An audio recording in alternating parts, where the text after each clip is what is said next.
Yeah. There he goes. Oh my God, look at that! Look at that toad! The squirmy worm is an effective and very deadly fly.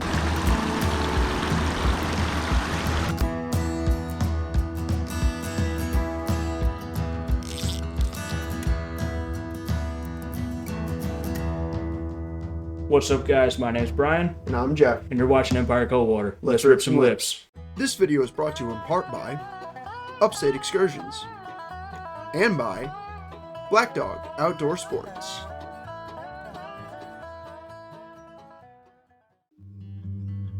What's going on, Coldwater Nation? It's Jeff, and welcome back for part 2 of How to Fish for Salmon in New York. Today, I went over to Black Dog Outdoor Sports and I spoke with Scott, and we talked about how to set up lines, leaders, so on and so forth, and we also touched upon a little bit of the ethics of how to fish Salmon River as well. If you missed our first video with Black Dog Outdoor Sports, I spoke with Colin about the gear and the equipment you may need on Salmon River. If you've missed that video and you would like to go back and watch that, you can either find it in this video's playlist, in the description, or in the card in the top right corner. So, I hope you guys enjoyed today's video, and let's get right into it. Hey, this is Scott from Black Dog Outdoor Sports. I'm going to show you quickly how to set up a leader for salmon, steelhead, what have you. I'm going to start out with your basic fluorocarbon leader. It's going to be anywhere kind of in that 6 to 9 feet long. What we're looking for here in the leader construction is, at least for the Great Lakes tribs, can't be longer than 15 feet. But we've got a terminal connection in there, and there is a tag off of that. So that's doing two things on my leader. It is giving me a terminal connection or break point. So I'm running a anything from kind of a 16 or 12 pound fluorocarbon leader to a micro swivel or ring. I've got a little tag on here. This is where my weight is going to go. And the tag can be anywhere from 6 to 10 inches long. But the key on it is throwing a little overhand knot at the end of it. And that's going to serve as a way so your weight doesn't slip right off, but will still pull off. And you won't lose your whole rig, so you'll save your fly a lot more. The tippet portion of it is, I don't really go much longer than 3.5 feet. From my weight to my fly. The max you can go, at least in the Great Lakes tributaries, is 4 feet. So again, fluorocarbon leader. This is just the Orvis Mirage. They're relatively inexpensive for a 2-pack. 16 pound terminal connection. And then tippet wise, depending on the brand, I'm going to run anything from basically 13 pound to 8 pound. And that's just going to give me, example here. These are 3 brands of tippet. Orvis is 8.7, Rio is 11.2, and the Cortland is 10.9. So the Rio wins in that diameter. But it really depends on the brand and, what the poundage is per X. So that is a way to set up an easy indicator-less leader for salmon steelhead. And what you can also use if you're having trouble seeing that leader is some of the SA indicator markers, and that will give you a brighter point on that leader where you can kind of color it and see any movement on there.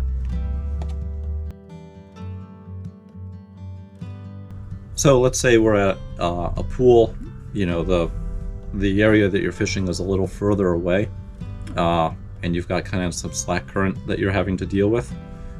One way that you can deal with that is running an indicator leader. This just is a medium Oros on a nylon piece of leader section. So why I'm choosing nylon over fluorocarbon in that case is because nylon is less dense. It's got a similar density to water. And it will actually allow you to mend that leader, and will be a lot better material to use rather than fluorocarbon, because when you lift that fly line and that fluorocarbon leader, it will eventually kind of pull that indicator toward you and pull your flies out of where you want to be. So again, this is on a little bit shorter side, it's about 6 feet. I still have a terminal connection in there that you can see there, but I set this one up a little bit differently. So I have that. I'm running about 10 pound here. And down here, I took a little piece of tippet. I tied in a surgeon's knot. Again, I put that little knot at the end of it, and that's going to hold my weight, keep it from coming off. And this is a lot shorter here. It's about 2 feet from my fly. So there's my fly attachment there. There's that knot. And then I've got about 3 feet to my terminal connection. So I set this one up a little bit differently because this is going to sink pretty fast. Obviously you're going to have a little weight there and your fly, but using a nylon leader is kind of the key here, especially when you're using an indicator such as this. These are kind of the best thing going in terms of an indicator, because you're able to really adjust them much faster than like a thingamabob. So you can change the height on this much quicker. So the last thing I'm going to show you is how to swing some flies. Say you have a nice run and you want to swing some buggers, some small salmon flies through that. What you can do is run a poly leader, versa leader. Orbis stopped making the poly leaders, so the Rio versa leaders is kind of where it's at. They're nice. They come in 3 different weights. We've got an intermediate 1.5 inch per second, 4 inch per second, and 6 inch per second. Those are good because it's going to allow you to vary that sink rate and get your flies down where the fish are. So this is a medium versa leader, and what I've done is I've cut off, these come with a perfection loop built in. I cut them off and I throw on a 40-pound swivel here. I'm using a swivel because it's not going to make that fly turn around in the water column. It's built on 20-pound mono. I've got a terminal connection in there, which is good because the break point is going to be there. I'm always running lighter tippet than what this is built on. These are built on 20-pound, and for most of the swing that I'm doing, I'm kind of in that 13, maybe 10 pounds on the light side. And I don't really care that my ends aren't cut perfectly short. I want a little bit of extra material there because when that knot seats, it's not going to fall through and possibly pull out. So tippet wise, you know, I'm certainly in that 1x, 2x, maybe 0x, depending on how fast the water's moving. And these really make it nice and easy to swing some flies with a single hand rod or a 2-hand rod. Single hand rod, you really want, your minimum weight is going to be about an 8, 2-hand rod, 7 weight. So if you got any questions on how to set this up, find us at Black Dog Outdoor Sports, give us a call, and we're more than happy to get you on the river. So now we're going to talk a little bit more about the ethics of salmon fishing and how to have the best experience out on Salmon River. So we'll start with the 10-2 drift style. You know, let's talk about that. You know, one of the things to kind of consider when you're fishing, in terms of, you know, your higher probability to where you're going to hook a fish, if you will, it's not going to really, you're going to cast above you, current's going to come down, and it's typically going to happen, you know, maybe 1 o'clock, but more likely noon to the bottom of your drift. And the biggest thing I think with that is just having enough space between you and the next person downriver of you, and just being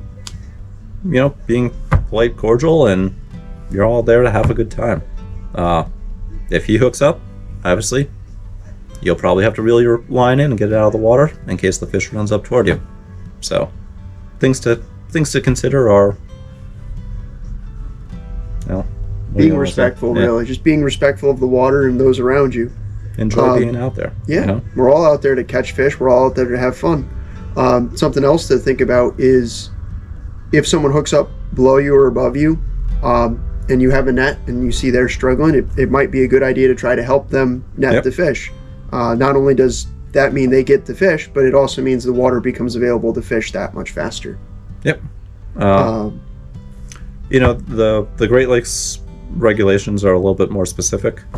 I believe you're allowed, 15-foot maximum leader, 4 feet between your weight and your fly. Your fly can't have a larger hook cap of a 1/2 inch, and weight can't be more than 1/8 ounce. So keep all those things in mind.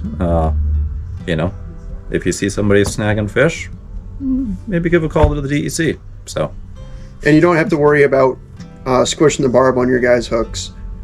No one really on Salmon River really squishes their barbs down, and they're larger fish, so you don't have to really worry about doing any major damage, and they are running up to die. So, well, Kings and Co. Kings and Coho are. Yeah.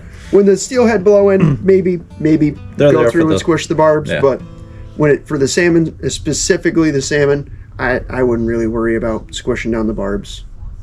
But other than that, guys, that's basically all the stuff that you need to know to be able to go out and fish Salmon River. So I hope you guys have enjoyed this series and have fun out there fishing. And remember to come visit these guys, Black Dog Outdoor Sports. They got a ton of good information, and they'll get you into a heck of a lot more than just the salmon this year. Enjoy.